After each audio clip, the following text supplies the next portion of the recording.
Қайырлы күн, құрметті диссертациялық кеңес мүшелері, құрметті әріптестер, қатысушылар. Қарағанды медицина университетінің философия докторы дәрежесін ізденуге 6D-110-200 қоғамдық денсаулық сақтау білім беру бағдарламасы бойынша диссертациялық кеңестің кезекті отырысы аралас режимде өтеді. Біздің кейбір әріптестеріміз осында, әріптестеріміз желідегі. Желідегі әріптестерімізді сіздер видеокамераларыңызды қоссаңыздар, себебі бейне жазба жүріп жатыр. Диссертациялық комиссияның мүшелерін таныстыруға рұқсат етіңіздер.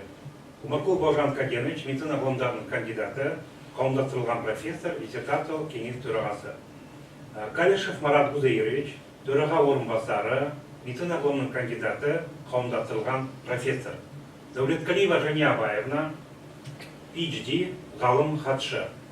Жусупов Кенишбек Осконбаевич, медицина ғылымдарының кандидаты, доцент, қоғамдық денсаулық сақтау кафедрасының меңгерушісі, халықаралық жоғарғы медицина мектебі, Бішкек қаласы, Қырғыз Республикасы.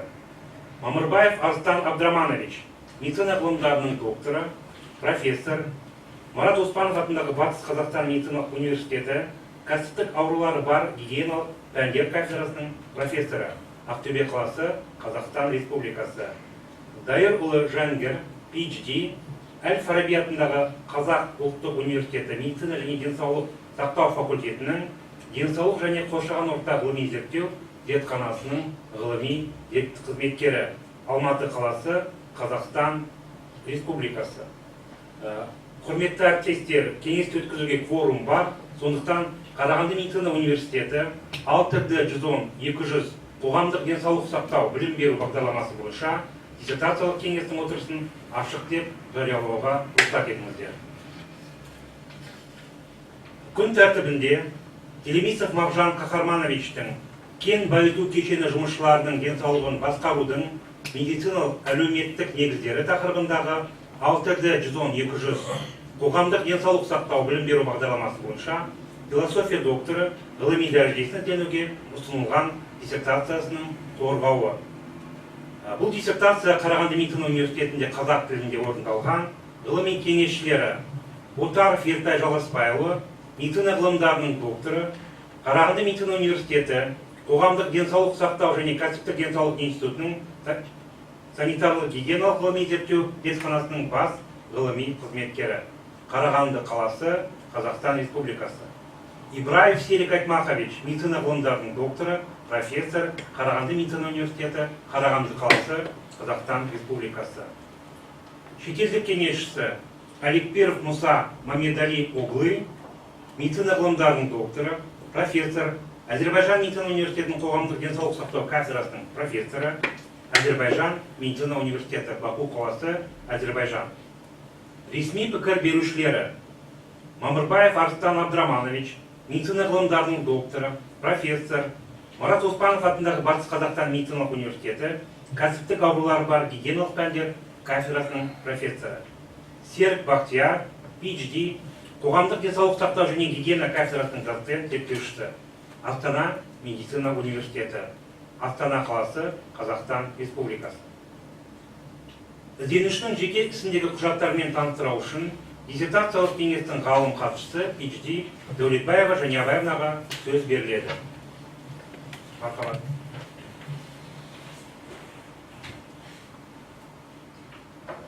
Құрметті диссертациялық кеңес төрағасы, кеңес мүшелері, рецензенттер, докторант Телемисов Мағжан Қахарманович жеке ісінде Қазақстан Республикасы ғылым және жоғары білім министрлігінің ғылым және жоғары білім саласында сапаны қамтамасыз ету комитетінің талабына сәйкес тізім бойынша барлық құжаттар бар, олардың барлығы уақытында тапсырылған.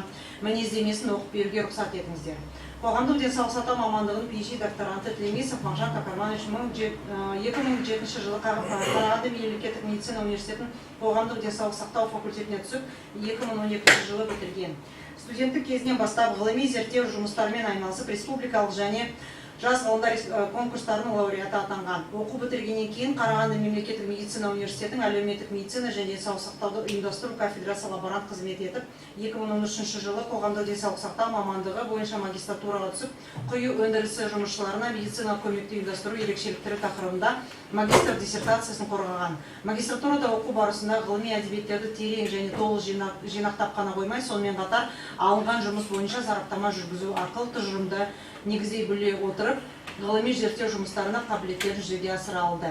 2014-2015 жылдар аралығында Қарағанды мемлекеттік медицина университетінің тамақтану гигиенасы, жалпы гигиена және экология кафедрасының оқытушысы болып жұмыс істеді.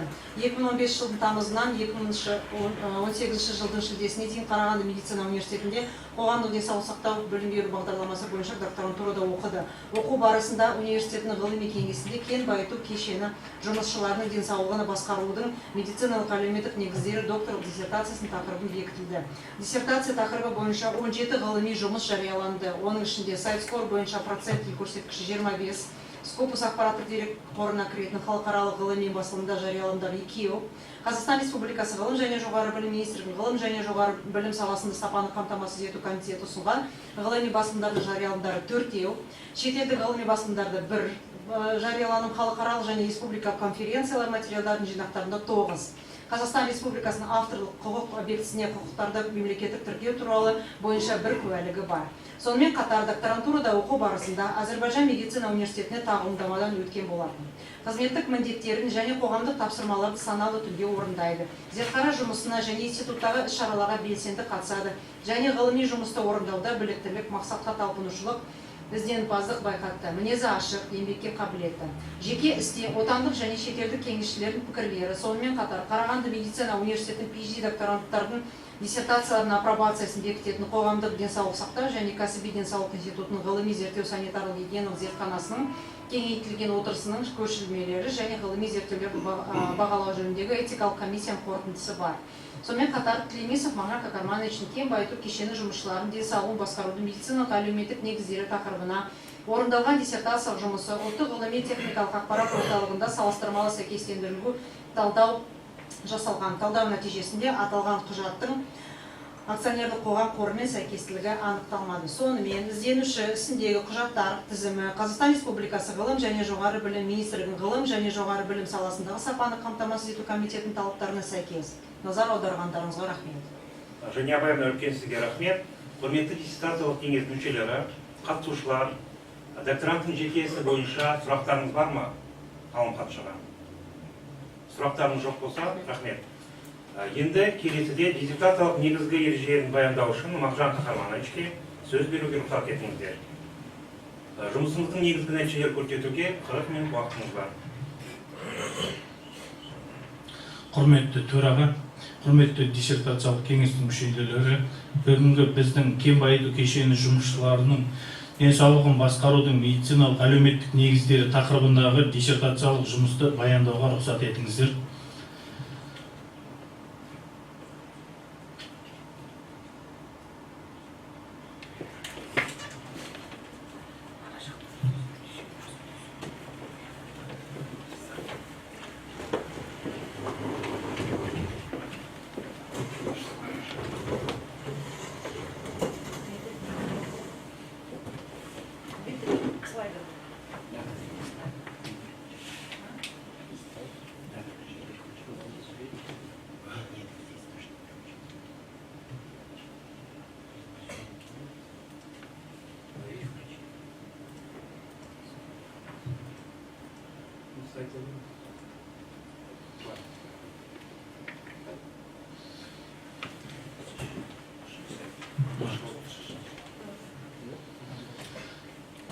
Денсаулық сақтаудың дамытудың маңызды бағыттарының бірі жұмысшылардың денсаулығын сақтау тәсілдерін жетілдіру. Осы мақсатқа қол жеткізу үшін кәсіби аурулардың дамуының алдын алу, медициналық көмектің тиісті сапасы мен қолжетімділігін қамтамасыз ету, сондай-ақ медициналық ұйымдарды кадрлармен қамтамасыз ету жөніндегі іс-шаралар жүргізіледі.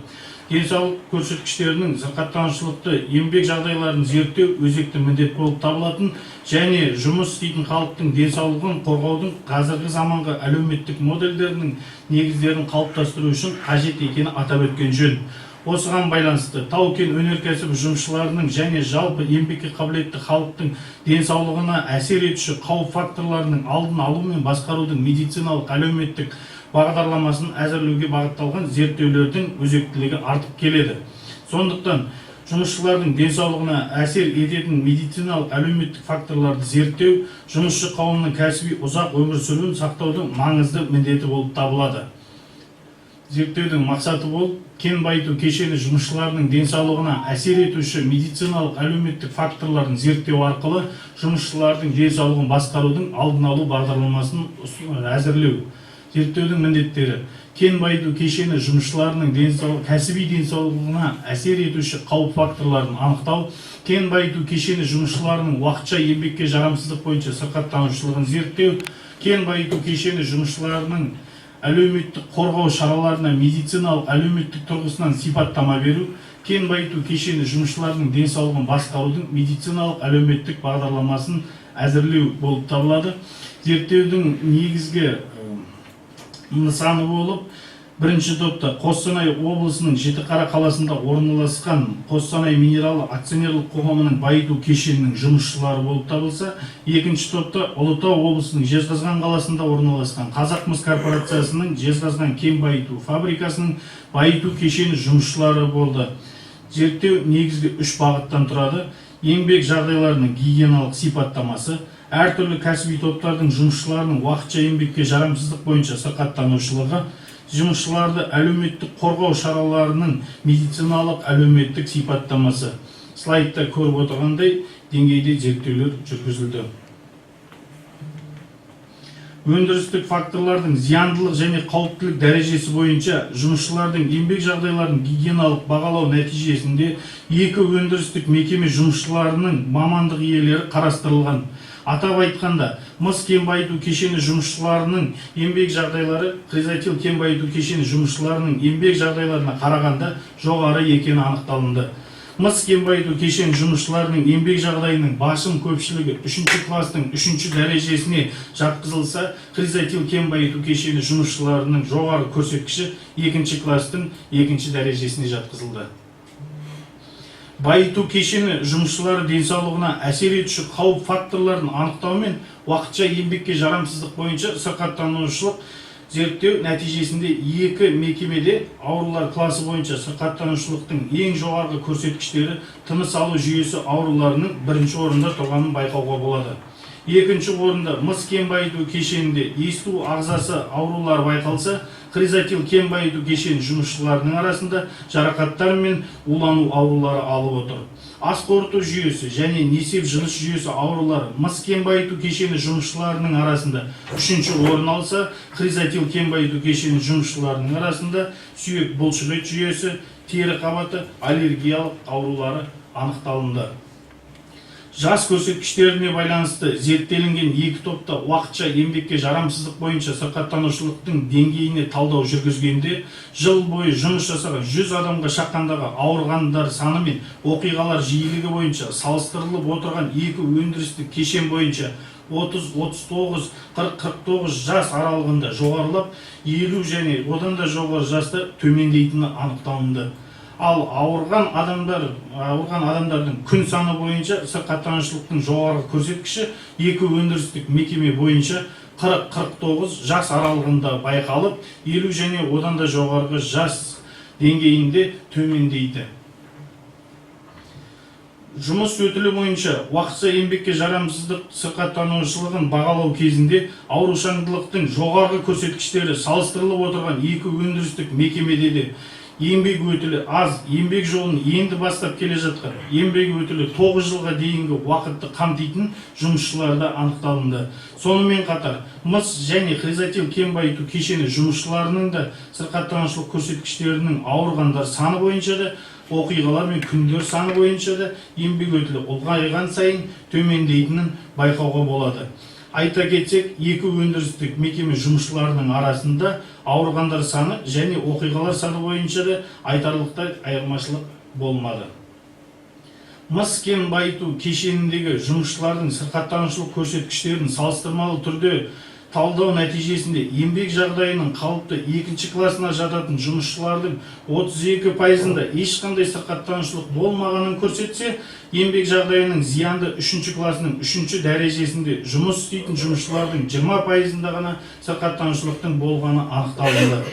Сондай-ақ, еңбек жағдайының үшінші классының үшінші дәрежесі жағдайында жұмыс істейтін жұмысшылардың 46%-ында тыныс алу жүйесінің аурулары байқалса, ал қалыпты жағдайда жұмыс істейтін жұмысшыларда бұл көрсеткіш 30%-ды құраған. Келесі суретте сәйкесінше хризотил кен байыту кешеніндегі жұмысшылардың сырқаттанушылық көрсеткіштерін салыстырмалы түрде талдау нәтижесінде еңбек жағдайының қалыпты екінші классына жататын жұмысшылардың 13%-ында ешқандай сырқаттанушылық болмағанын көрсетсе, еңбек жағдайының зиянды үшінші классының үшінші дәрежесінде жұмыс істейтін жұмысшылардың 97%-ында сырқаттанушылық көрсеткіштері анықталынды.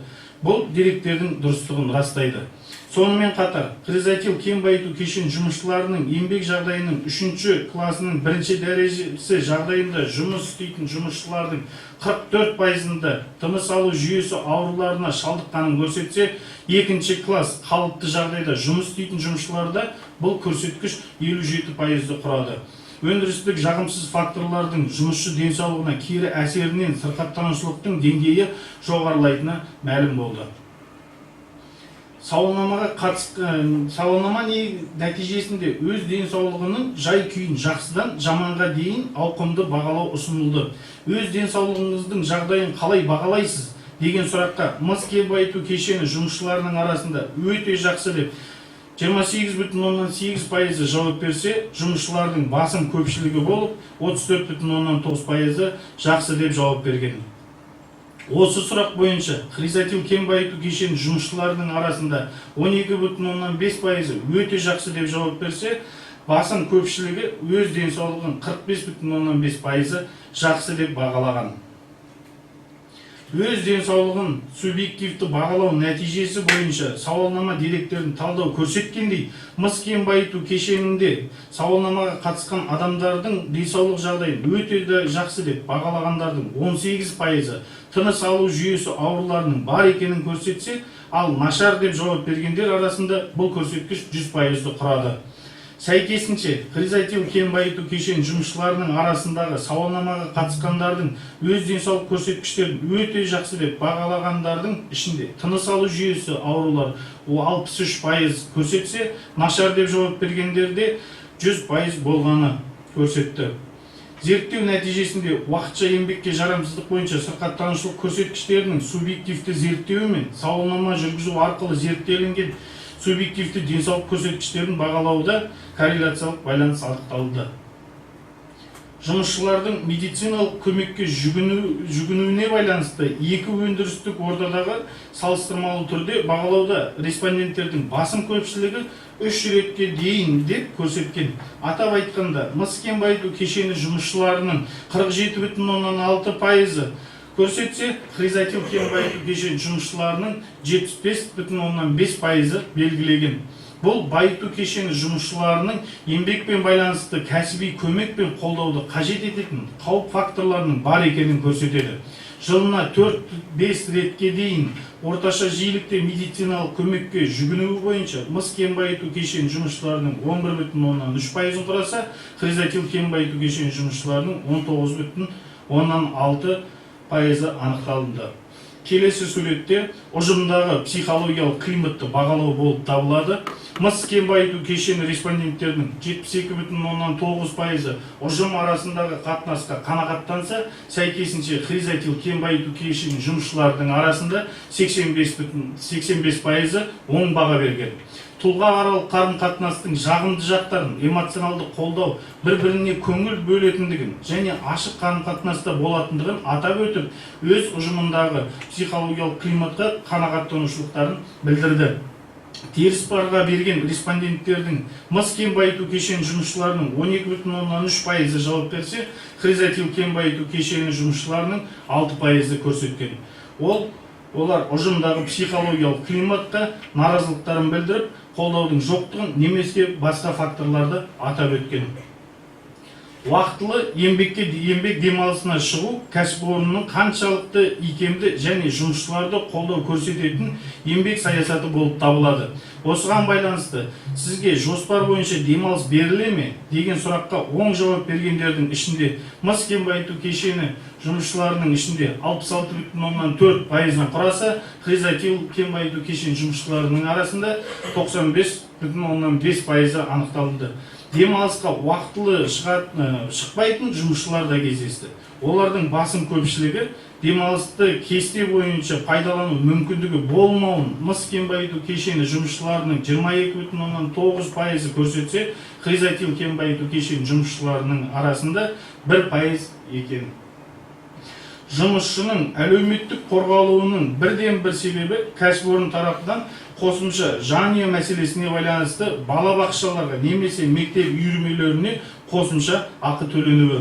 Осыған байланысты кәсіпорын шығындарды төлейді деп мыс кен байыту кешені жұмысшыларының 57,9%-ы жауап берсе, хризотил кен байыту кешені жұмысшыларының 50,5%-ы атап өткен. Алайда өндіріс тарапынан ондай қолдау болмағанын айтқан жұмысшылар да болды.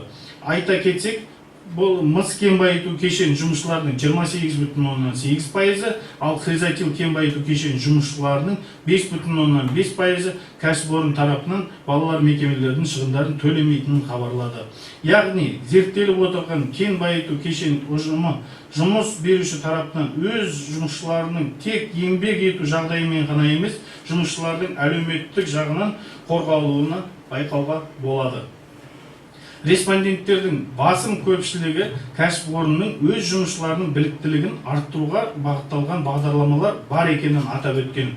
Айта кетсек, мыс кен байыту кешені жұмысшыларының 49,3%-ы мекеме тарапынан біліктілікті көтеруге жағдай жасалғанын айтса, хризотил кен байыту кешені жұмысшыларының 77,5%-ы мекеме тарапынан қолдау болатынын көрсеткен.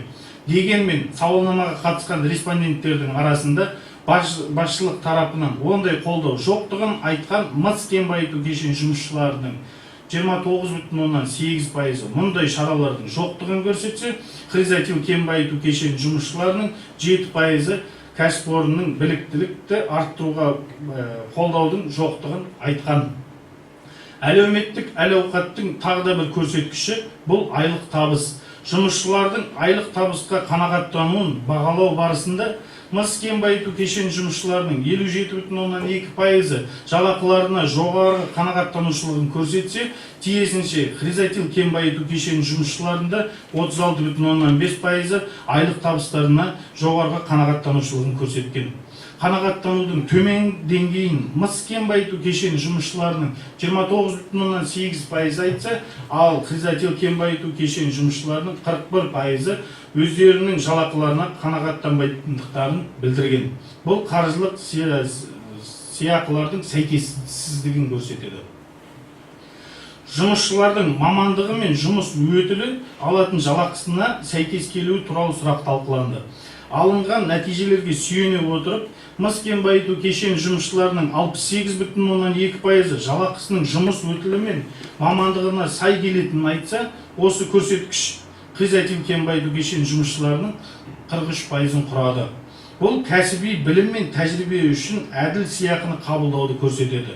Осы сұрақ бойынша жалақылары мамандығы мен тәжірибесіне сәйкес келмейді деп санайтындар мыс кен байыту кешені жұмысшыларының арасында 17,5% болса, хризотил кен байыту кешені жұмысшыларының арасында 31,5%-ын құрады.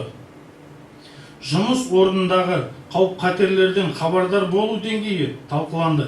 Зерттеу нәтижелері ақпараттандырудың жоғарғы деңгейін көрсетіп, мыс кен байыту кешені жұмысшыларының 68,9%-ы жұмыс орындарындағы қауіп-қатерлермен таныс екенін айтса, бұл көрсеткіш хризотил кен байыту кешені жұмысшыларының 94,5%-ын құрап, өздерінің жұмыс орындарындағы бар қауіп-қатерлер туралы жақсы хабардар екенін айтты. Бұл ұйымдағы ақпараттандыру мен оқытудың тиімді жүйелерін көрсетеді. Алайда қауіп қатерлер бойынша хабарсыз екен көрсеткен мыс кен байыту кешен жұмысшыларының арасында 29,8% көрсетсе, ал хризотил кен байыту кешен жұмысшыларының 4% олардың жұмыс орындарындағы қауіп туралы жеткілікті хабардар емес екенін айтқан. Тау кен өнеркәсібіндегі жұмысшылардың денсаулығына әсер етуші қауіп факторларын алдын алу және басқарудың медициналық әлеуметтік бағдарламасы негізі 3 бөлімнен тұрады. Бірінші бөлім кәсіби қауіпті анықтау, кәсіби қауіп көрсеткіштерін идентификациялау негізгі 2 бөлімшеден тұрады. Кәсіби қауіп факторларын бағалау, еңбек жағдайын оңтайландыру бойынша түзету шараларын қажеттілік дәрежесіне сәйкес жүргізу. Екінші бөлімде жұмысшылардың денсаулық жағдайының тұрақты мониторингі, мерзімді медициналық тексеру жүргізу арқылы зертханалық және аспаптық зерттеулерді талдау, мерзімді медициналық тексерулер жүргізу нәтижесінде жұмысшылардың денсаулығын бақылау, мерзімді медициналық тексеріс нәтижесінде жұмысшылардың денсаулығын болжау. Үшінші бөлімде медициналық әлеуметтік сауықтыру іс-шараларын ұйымдастыру, жұмысшылардың ақылы еңбек демалысына кедергісіз шығуы, жұмысшылардың жұмыс өтілімен байланысты жалақы төленуі, жұмысшылардың біліктілігін арттыру, қызметі мен айлық табысына қанағаттану, қауіп қатерлермен таныс болу көрсеткіштерін арттыру. Қорытындыны оқымауға рұқсат етіңіздер. Назар аударып тыңдағандарыңызға рахмет. Мағжан Қаһарманович, көп рахмет сізге. Құрметті диссертациялық кеңес мүшелері, сұрақтарыңыз болса, қоюға рұқсат.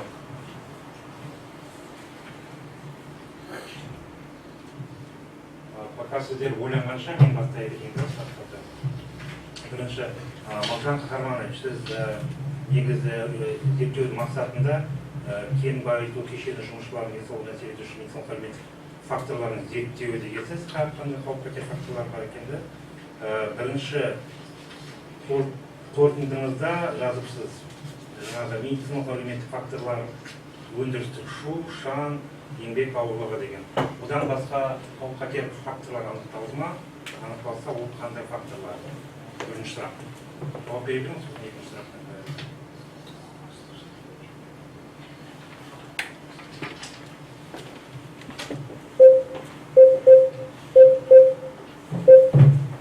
Сұрақ үшін үкімет Құрметті Бауыржан Кәленович,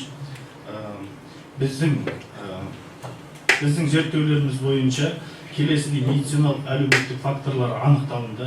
Жұмысшылардың ақылы еңбек демалысына кедергісіз шығуы, жұмысшылардың жұмыс өтіліне байланысты жалақы төленуі, жұмысшылардың біліктілігін арттыру, қызметі мен айлық табысына қанағаттану, қауіп қатерлермен таныс болу көрсеткіштері, ұжым ішіндегі психологиялық жағдай. Осылардың барлығы медициналық әлеуметтік факторлар ретінде қарастырылды. Екінші сұрағыңыз бойынша бізде кәсіби қауіп факторлары бойынша гигиеналық зерттеулер нәтижесінде шу, шаң, діріл, жарықтану көрсеткіші, еңбектің ауырлығы факторлары көрсетілген. Негізгі басым көпшілігі болып, еңбектің зиянды класына жататын жоғарғы көрсеткіштеріне көрсеткен шаңдану деңгейі болды, шу деңгейі болды және жұмыстың ауырлығы болды. Сондықтан біз алдыңғы орынға осы 3 негізгі факторды көрсетіп қойдық. Екінші сұрақ сізде үшінші суретте 3-13 мыс пен хризотил кен байыту кешені жұмысшыларының созылмалы ауруларының байланысты көрсеткіштерінде сізде жаңағы әр факторлар жазылған. Сонда нашар еңбек жағдайы деген 4-ші көрсеткіште 78% хризотил кен байыту фабрикасында дегенсіз. Ал 8,2% мыс кен байыту кешенінде дегенсіз. Ал Г кестесінде сырқаттаушылық көрсеткіштері сіз 100 адамға шаққанда есептеген кезде тыныс алу жолы аурулары осы екі мекемеде бірдей болып көрсетілген. Ол немен байланысты? Сіздің таблицаңызды ашып көрсетсеңіз болады. Тыныс алу жолы аурулары көтерілген болады. Сегодня перечень заболеваний. Даже еще таблица там была. Таблица. Явно. Бұл немен байланысты? Айта беріңіз. Құрметті Бауыржан Кәленович, бұл жерде біздің зерттеу нәтижесі бойынша біз еңбек жағдайын зерттелген кезде еңбек жағдайының қалыпты жағдайында жұмыс істейтін жұмысшыларда тыныс алу жүйесінің қалыпты еңбек жағдайында жұмыс істейтін жұмысшылардың тыныс алу жүйесі аурулары төмен көрсеткіш көрсету себебі өйткені ешқандай зиянды факторлардың қатынасы жоқтығын көрсетті. Ал егер де еңбек жағдайының ауыр 3-ші кластың 3-ші дәрежесіне жататын жұмысшыларда тыныс алу жүйесінің жоғарғы көрсеткішін көрсетті. Бұл бізде еңбек жағдайының өндірістік зиянды факторлардың адам ағзасына кері әсерін көрсетті. Сондықтан бірінші орында шаңдану деңгейі бойынша тыныс алу жүйесін көрсетті. Ал екі өндірістік мекеме тарапынан тыныс алу жүйесі ауруларының бірінші орында тұру себебі біздің уақытша еңбекке жарамсыздық бойынша сырқаттанушылықты зерттеу нәтижесінде екі өндірістік мекеме бойынша тыныс алу жүйесі аурулары алдыңғы орында екенін анықтадық. Құрметті диссертациялық кеңес мүшелері, сұрақтарыңыз болса, кімде сұрақтар бар?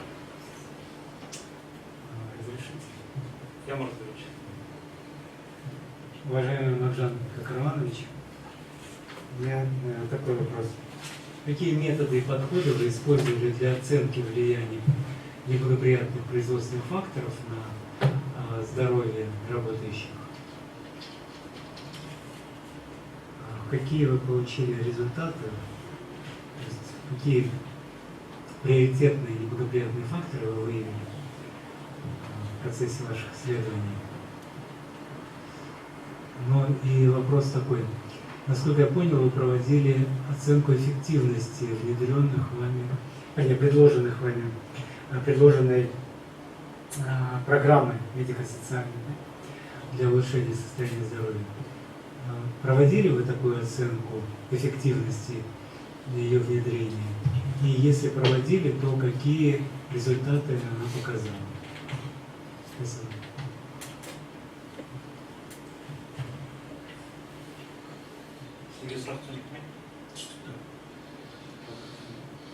Құрметті Марат Зайрич, біздің зерттеулер бойынша гигиеналық зерттеу әдістері қолданылды. Жұмысшылардың денсаулығына кері әсер етуші өндірістік факторларды зерттеу құралдарының көмегімен жүргіздік. Зерттеу нәтижесінде осы құралдар арқылы зияндылық кластарын анықтаумен бізде еңбек жағдайына кері әсер етуші шаңдану деңгейі жоғары болып шықты, шу деңгейі жоғары болып шықты, және еңбектің ауырлығы діріл сияқты көрсеткіштерді бізде тексерілген құралдармен жүргіздік. Екінші сұрақ бойынша жұмысшылардың физикалық және психологиялық әл-ауқатын жалпы деңгейін қорғауға және арттыруға бағытталған кешенді іс-шаралардан тұрады. Бұл бағдарламаның негізінде қауіп факторларын бағалау, денсаулық жағдайын бақылау және медициналық әлеуметтік шараларды ұйымдастыру болып табылады.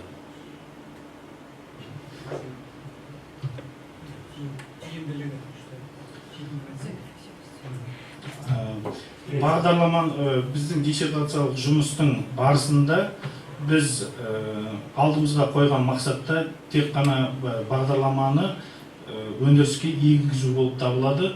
Оның тиімділігін есептеу жоспарда болған жоқ.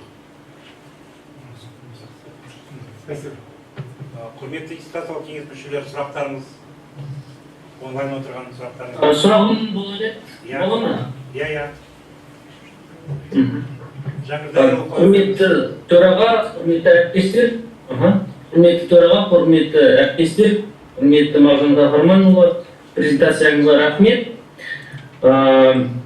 Сіздің енді мынау зерттеуіңіз уақытылы, дер кезінде жазылған деп ойлаймын. Өте маңызды біздің ғылымға. Енді бірінші сұрағым, бұл дүние жүзінде осы зерттеуге ұқсас немесе дәл осындай зерттеу жүргізілді ме?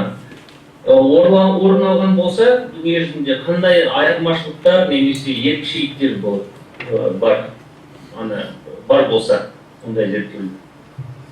Енді екінші сұрағым, мақсатыңызда қауіп факторларын анықтадыңыз, аурушаңдық деңгейін анықтадыңыз, жұмысшылардың денсаулығын қорғау шараларын сипаттадыңыз, жұмысшылардың денсаулығын қорғау бағдарламасын ұсындыңыз.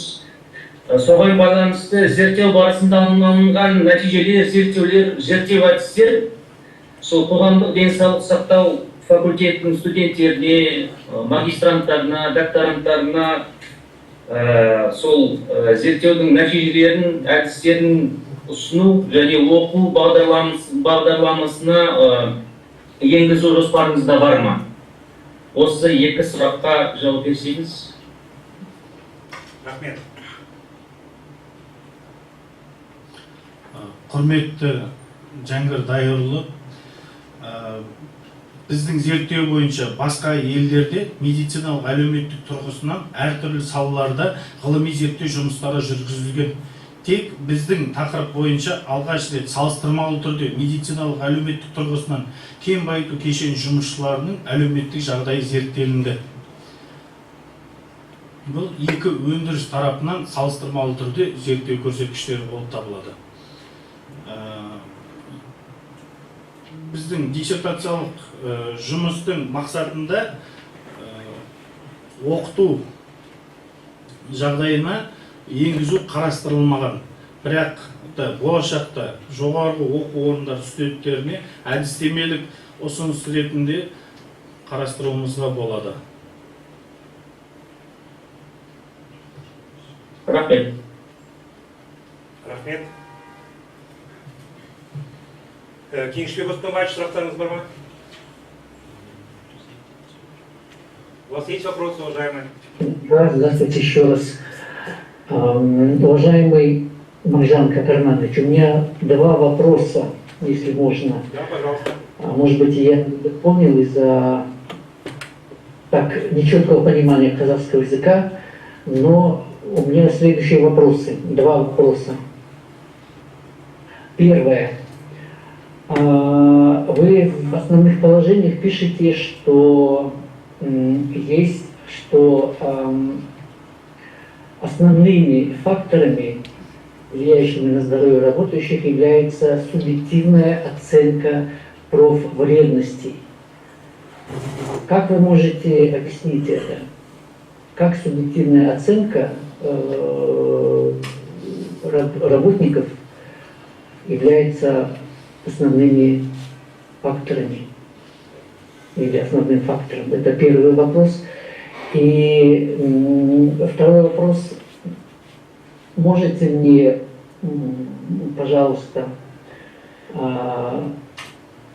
еще раз показать, может быть, я упустил, как же социально-гигиенические факторы здоровья при обогащении рудного материала отличаются то есть различаются при сравнении производственных предприятий по показателям стажа, социальной защищенности рабочих. Спасибо.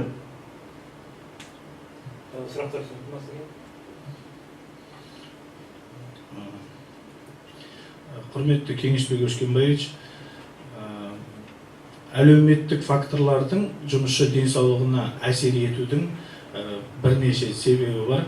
Біздің зерттеулер бойынша жұмысшының әлеуметтік қорғалған бейнесі қарастырылды. Ол дегеніміз медициналық көмекке қанағаттану және дәрігермен оң қарым-қатынаста болған жұмысшы егер сапалы медициналық көмек алып жатқанын сезінсе және дәрігермен жақсы қарым-қатынаста болса, ол оның жалпы әл ауқатына ықпал етеді. Ұйымда біліктілікті арттыру мүмкіндігіне байланысты әлеуметтік қорғалуы, ұйым ішіндегі кәсіби дағдылардың өсуі мен дамуының перспективасын көрсететін жұмысшылар қоғамда өз-өздерін сенімді және қауіпсіз ретінде сезінеді. Жалақыға қанағаттану және оның мамандыққа және жұмыс өтіліне сәйкес келуі, өз еңбегі үшін лайықты сыйақы алатын және олардың жалақыны, олардың кәсіби дағдылары мен тәжірибелеріне сәйкес келетінін сезінетін жұмысшылар өз-өздерінің әлеуметтік әл-ауқатын жоғары ретінде есептейді. Жұмыс қауіптері туралы хабардар болу және зиянды заттармен жанасуы ол жұмыскер өзінің жұмысына байланысты қауіп қатерлерді түсініп денсаулығын қорғау үшін шаралар қолданғанда ол оның жалпы әл ауқатына әсер тигізеді. Осыған байланысты жалпы әл ауқатын жұмысшының өзінің әлеуметтік қорғалған бейнесін осылай көреміз біз.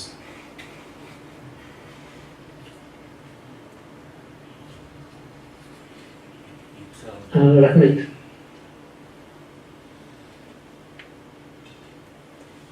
Кеңесбек Өскенбаевич, вы удовлетворены ответом? Да, удовлетворен. Большое спасибо. Құрметті әріптестер, тағы да сұрақтар? Сұрақтарыңыз бар ма?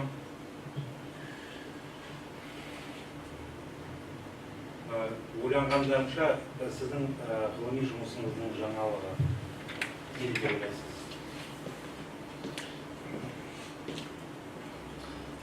Құрметті Бауыржан Кәденш, біздің ғылыми жұмыстың жаңалығы ол алғаш рет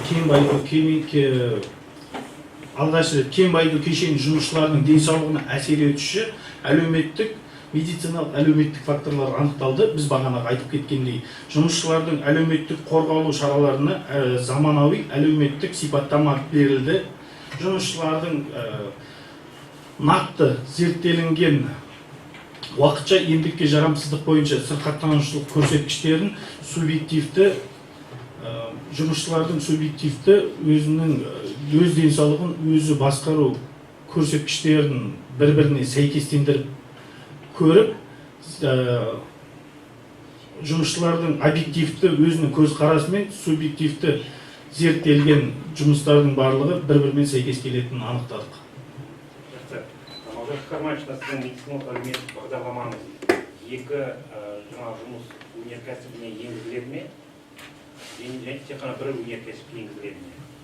Және енгізілетін болса, сізде жаңағы сауалнамаларыңыздың жауабында өзіңіз айтып өттіңіз, презентация кезінде көп жұмысшылар жұмыс орнын қолдамайтынын айтқансыздар.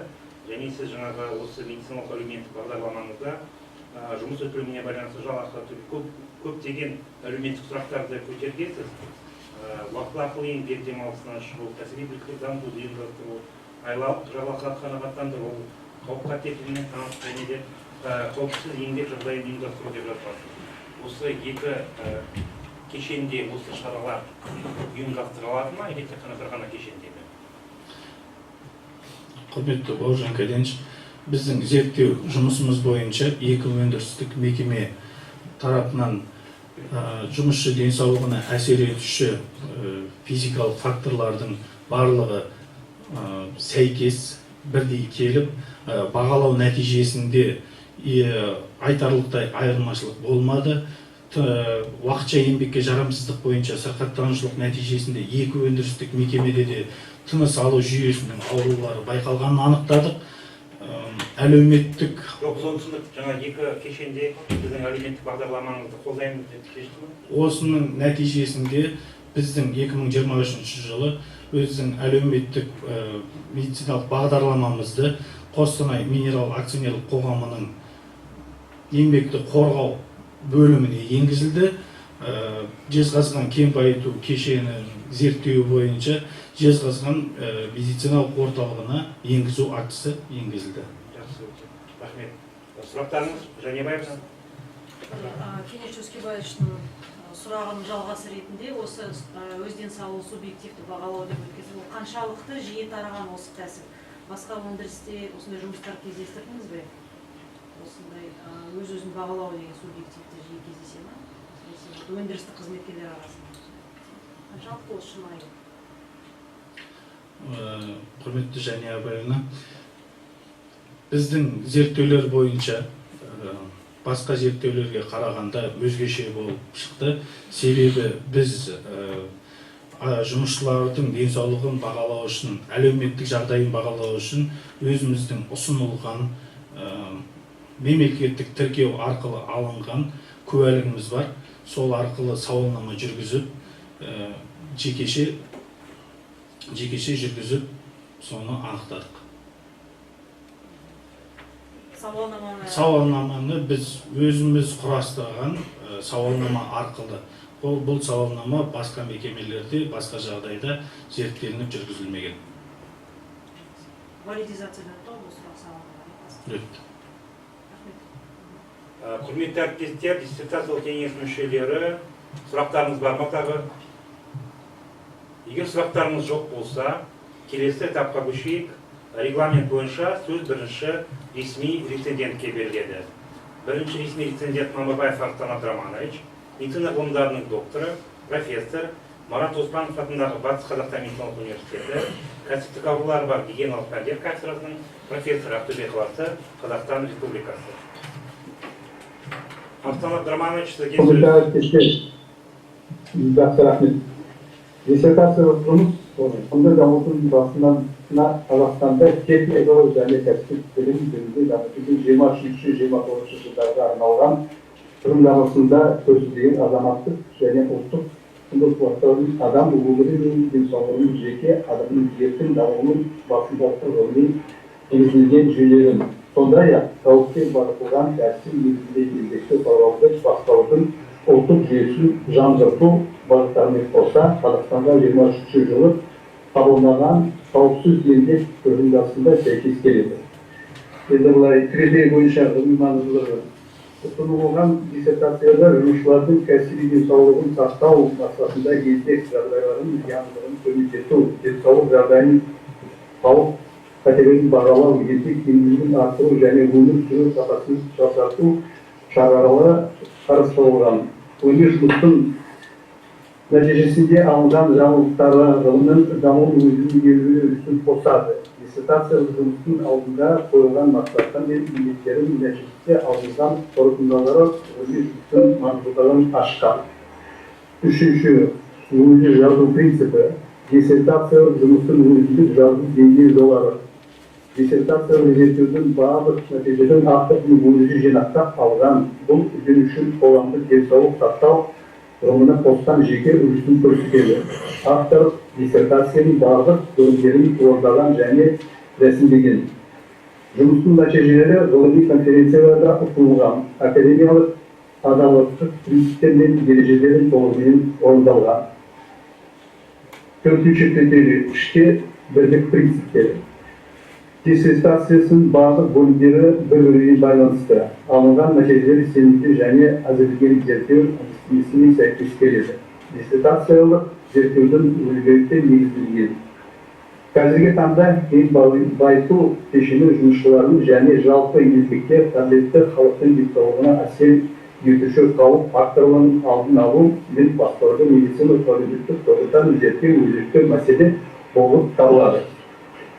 Келмейсовтың диссертациялық жұмысын мазмұны таңдалған тақырыпқа толық сәйкес келеді және логикалық дәйектілікке сәйкес құрылтылған. Жұмыстың қойылған мақсаты және міндеттері диссертациялық жұмыстың тақырыбына толық сәйкес келеді. Диссертациялық жұмыстың барлық бөлімдері құрылысы сонымен қатар қорғау шығарылатын негізгі ережелері толығымен байланысқан. Диссертация тақырыбында көрсетілген ағымдағы мәселеге сыни талдауы автор әлемдік және отандық әдебиеттердің деректерін пайдалана отырып егжей-тегжейлі жүргізеді. Зерттеу саласындағы қазіргі жағдайды дәлелдеп бағалау қалыптасты. Бесінші критерий ғылыми жаңашылдық принципі. Зерттеудің негізі ғылыми нәтижелері мен автордың қалыптасқан ережелері жаңа болып табылады. Ол өндірістік кәсіпорындағы жұмысшы денсаулығына әсер етуші қауіп факторының алдын алу және басқару үшін әзірленген медициналық әлеуметтік бағдарламасымен Қазақстанда авторлық құқық объектілерінде мемлекеттік тіркеу туралы куәліктірменен және зерттеу нәтижелерін практикаға енгізу актілерімен расталды. Автордың тәжірибелік зерттеулерінен негізделген зерттеудің негізгі нәтижелерінің қорытындысы толығымен жаңа. Автор қолданған техникалық метод және басқару шектері жаңа және негізделген. 6 критерий негізге орындарын негізделуде. Алынған нәтижелер достығы, зерттеу және статистикалық өңдеу әдістерімен расталады. 7 критерий қорғауға шырағылған негізге ережелер жаңа дәлелденген. Жұмыстың қорғауға шырағылған негізі пайдалары тривиалды емес. Диссертацияны қорғауға шырағылатын барлық негізге ережелер жаңа болып табылады. Себебі олардың жаңалығы Қазақстанда ғылым және жоғары білім министрлігінің ғылым және жоғары білім саласындағы сапаны қамтамасыз ету комитетінің ұсынған басылымдағы халықаралық конференциялар материалдарында конкурс базасында кіретін жоғары процентінде журнал жарияланған расталады. Қолдану деңгейі тең диссертациялық зерттеудің нәтижесінде 17 жұмыс жарияланған. Диссертациялық жұмыс жеткілікті материалда орындалған. Әдістемелік деңгейі халықаралық стандарттар мен ғылыми зерттеулерді орындау тапсырмаларына сәйкес келеді. Алынған нәтижелердің достығы статистикалық қорытындыларымен деректер өңдеудің заманауи әдістерін қолдана отырып, материалдарды топтастыру, өңдеу, нәтижелерді мұқият талдау және сауатты түсіндіру арқылы расталады. Алынған деректерді статистикалық өңдеу бағамысы арқылы жүргізді. Диссертациялық жұмыстың негізгі ережелері мен тұжырымдары дәлелдеген және жүргізілген зерттеу нәтижелерімен расталған. Диссертациялық жұмыста және 165 дереккөздің отандық және шетелдік ғылыми әдебиеттер пайдаланды. Қолданылған әдебиет көздері ғылыми әдебиеттік шолу үшін жеткілікті. Жалпы диссертациялық жұмысты 165 отандық және шетелдік әдебиет көздері пайдаланған. Диссертациялық жұмыстың теориялық маңызы бар. Теориялық маңыздылығы кәсіби жұмысшылардың денсаулығын сақтау үшін кәсіби қауіпті басқару және алдын алу тиімділігін арттыру болып табылады. Диссертацияның практикалық маңызы бар және алынған нәтижелер тәжірибеде қолдануға мүмкіндік береді. Себебі зерттеу нәтижесіне енгізілген. Кен байыту кешені жұмысшылардың денсаулық басқаруының және әлеуметтік медициналық бағдарламасының нәтижесінде ұсынылған практикалық ұсыныстарын жұмысшылардың денсаулығын жақсартуға айтарлықтай әсер етеді. Енді диссертациялық жұмыс жоғары деңгейде ғылыми сауатты және толық орындалған. Мазмұны бойынша ертеулер анықталған жоқ. Қоғамдық денсаулық сақтау мамандығы бойынша философия докторы дәрежесін алу үшін ұсынылған Маржан Қахарманович докторлық диссертациясы жоғары бағаға лайық. Автор қоғамдық денсаулық сақтау мамандығы бойынша философия докторы дәрежеге алуға лайықты. Рахмет. Рахмет, Антон Абдраманович. Сіздің жоғары кәсіби маман ретінде сіздің пікіріңізді алу біздің диссертациялық кеңеске өте маңызды. Көп рахмет. Маржан Қахарманович. Құрметті Арсен Абдраманович, сізге үлкен рахмет. Біздің диссертациялық жұмысымызды қарап бергеніңізге, сіздің берген бағыттарыңыз бойынша барлық кемшіліктерді түзеттік. Сізге рахметімізді айтамыз. Рахмет. Келесі екінші ресми рецензент Серік Бақтияр, PhD, қоғамдық денсаулық сақтау және гигиена кафедрасының доцент зерттеушісі, Астана медицина университеті. Құрметті Маржан Қахарманович, рахмет. Құрметті саламатсыздар ма, құрметті әріптестер. Рецензия бойынша бірінші пункт диссертациялық жұмыс Қазақстан Республикасының үкіметі жанындағы жоғары ғылыми техникалық комиссия бекіткен өмір және денсаулық туралы ғылыми ғылымының дамытудың басым бағытына сәйкес келеді. Келесі пункт диссертациялық жұмыс ғылымының дамуына айтарлықтай үлес қосты. Фонд тақырыбының өзектілігі толығымен ашылды. Екі өндірістік мекеменің еңбек жағдайына сырқаттанушылық көрсеткіштеріне және әлеуметтік медициналық тұрғыдан салыстырмалы талдау жасалды. Ұсынылған диссертациялық жұмысты ізденуші өз жазуының жоғары деңгейін көрсеткен. Себебі статистикалық өңдеу нәтижесінде автордың өз тікелей алған ғылыми нәтижелері келтірілген және оларды әдеби деректермен салыстыралу арқылы толық дәлелдеген. Келесі пункт. Диссертация зерттеудің өзектілігі жалпы саны 165 отандық және шетелдік ғалымдарын баспа жұмыстарын қамтиды, әдебиет көздерін егжей-тегжейлі талдап жүзінде жоспарланған жұмыстың негізгі бағытын айқындайтындай іздену тереңдігімен негізделеді. Жұмысшылардан денсаулығын медициналық әлеуметтік тұрғысынан зерттеу және оның негізінде алдын алу бағдарламасын жасау жұмысының негізгі мәселесі болып табылады. Келесі пункт. Диссертацияның мазмұны тақырыбын толығымен айқындайды. Диссертациялық жұмысын мақсатты және міндетті зерттеу тақырыбына толық сәйкес келеді. Диссертациялық жұмыстың барлық бөлімдері мен құрылысы толықтай логикалық байланысқан. Келесі пункт. Диссертациялық жұмысты әдебиет деректеріне және жүргізілген ғылыми зерттеулер нәтижесінде алынған және мәліметтермен салыстырмалы түрде сыни талдау берілген. Отандық және шетелдік дереккөздер ғылыми жарияланымдар нормативті құқықтық актілерді қосқанда 165 әдебиет көзі қолданылған. 5-ші пункт. Ғылыми нәтижелер мен қорғауға шығарылған диссертация зерттеудің қағидаттары толығымен жаңа, себебі алғаш рет кен байыту кешені жұмысшыларын денсаулығына әсер етуші медициналық әлеуметтік факторлар анықталды. Келесі жұмысшыларды әлеуметтік қорғау шараларына заманауи медициналық әлеуметтік сипаттама берілді. Кен байыту кешені жұмысшыларын денсаулығын басқарудың медициналық әлеуметтік бағдарламасы әзірленіп тәжірибеге енгізілді. Диссертация жұмысын қорытындылары және теория және тәжірибелік маңызға ие. Диссертациялық жұмыста толықтай және техникалық технологиялық шешімдер бар. Олар жеткілікті түрде негізделген және дәлелденген. Келесі пункт. Негізгі қорытындыларының негізделдігі. Диссертация жұмысы заманауи талаптарға сәйкес орындалған.